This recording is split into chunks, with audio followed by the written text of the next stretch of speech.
markiisiyo madaxweyne daacada jirojo shacabka ku doorto daraflaga taagan Allah ku daaye jirojo baytiyo agoontiyo dadweynaha ku wada duceeye jirojo waanu ku ducayne jirojo nadadii waliga jirojo waanu ku ducayne jirojo nadadii waliga jirojo Soomaaliyo dagalo dadkii ay dagaageen dadkii dagaageen dibada u yaaceen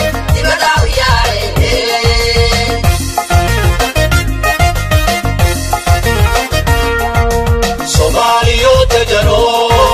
dadkii ay dagaageen dadkii dagaageen dibada u yaaceen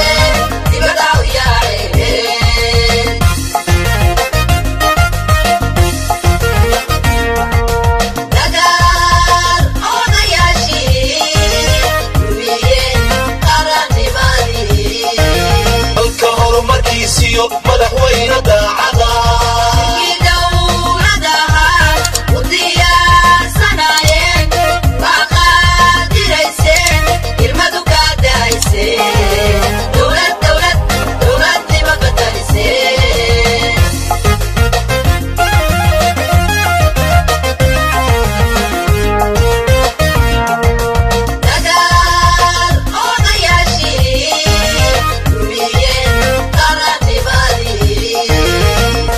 dalka horumarkiisiyo madaxweyne daacada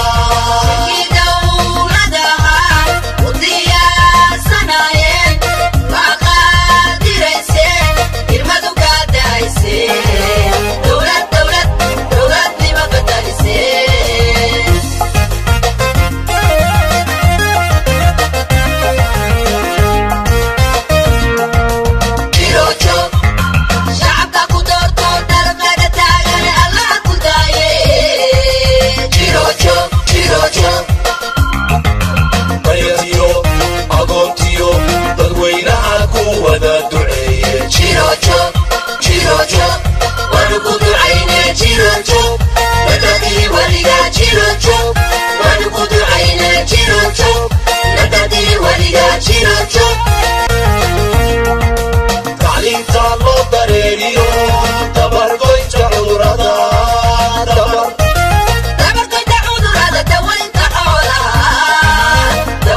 xoolaha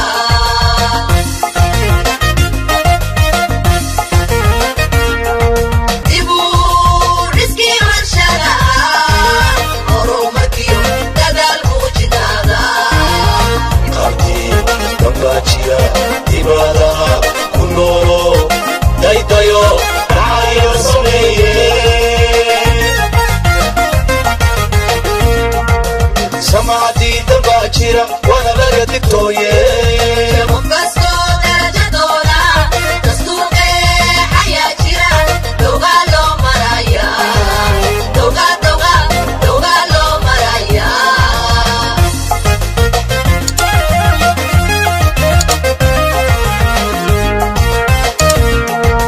dibu riski warshada horumarkiyo dadaal muujinada qaartii dambaajiya dibaadaha ku noolo daydayo dhacaya sameeye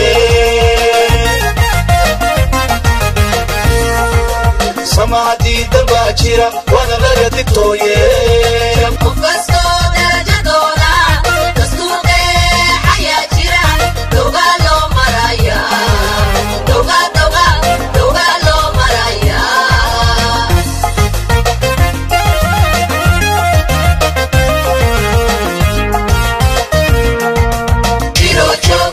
jirojo shacabka ku doorto daraflaga taagan Allah ku daaye jirojo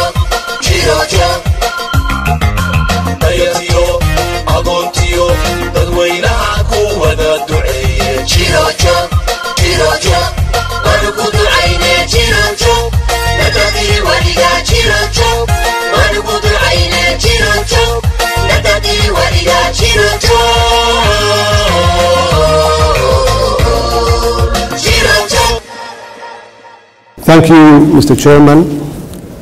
Excellencies, ladies and gentlemen. Peace and Security Council has submitted an outstanding report. mudane gudoomiye Cyril Ramaphosa madaxda kale marweyne iyo mudanayaal guddiga nabadda iyo amnigu waxa ay soo gudbiyeen warbixin aad u wanaagsan waxaan rabaa inaan adkeeyo inay Soomaaliya tusaale fiican u tahay in qoryaha la dhigo maxaa yeelay haddii ay xasilooni buuxa hesho waxa ay noqon kartaa xarun dhaqaale oo xooggan oo door muhiim ah ka qaadanaysa horumarka qaaradda marka laga fiiriyo kheyraadkeeda goobta istiraatiijiga ah ee ku taalo iyo dadkeeda hal-abuurka ganacsi leh si kastaba ha ahaatee Soomaaliya waxay muddo la dagaalamaysaa argagixisanimada caalamiga ah iyadoo gacmaha ka xiran cunaqabataynta hubka ee qaramada midoobay ee Soomaaliya waxa ay xadidaysaa awoodda aan ku heli lahayn hubka lagama maarmaanka u ah in laga adkaado argagixisada kuwaasi oo qaraxyo guryaha lagu sameeyey la beegsado muwaadiniinta aan waxba galabsan iyo ganacsiyada gaarka loo leeyahay iyadoo ay taasi qayb ka tahay qorshaha kala guurka ee amniga Soomaaliya waxa ka go'aanay si buuxda mas'uuliyadda amnigeeda uga wareegta AMISOM taasina waxay u baahan tahay ciidan qaran oo si fiican u qalabaysan si looga jawaabo halista iman karta from AMISOM, and this will require a better equipped Somali National Army able to respond. qorshaha kala guurku waxa uu baahan yahay in la dhimo ciidamada AMISOM laakiin waxaan u baahanahay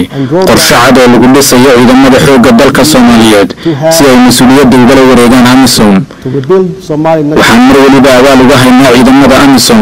sida ay naftooda inoogu horeen dadaalkaasina ma noqon doono hal bacaad lagu lisay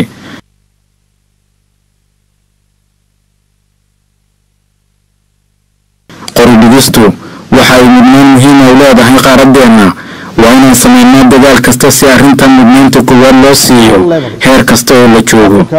Afrika waa ay qurxoon tahay waxayna leedahay kheyraad iyo fursad ugu weyn ee horumar marka la barbar dhigo qaaradaha kale dhammaantood sidaasi oo ay tahay ma gaari doono mana xaqiijin doono inaan si buuxda uga faa'iidaysano fursaddan Afrikaan ahaan haddii aynaan dhigin qoryaha isla markaana aynu ka shaqayn abuuridda xaaladaha horseedaya horumarka dadkeena mahadsanidin dhammaantiin. For our people's development. I thank you.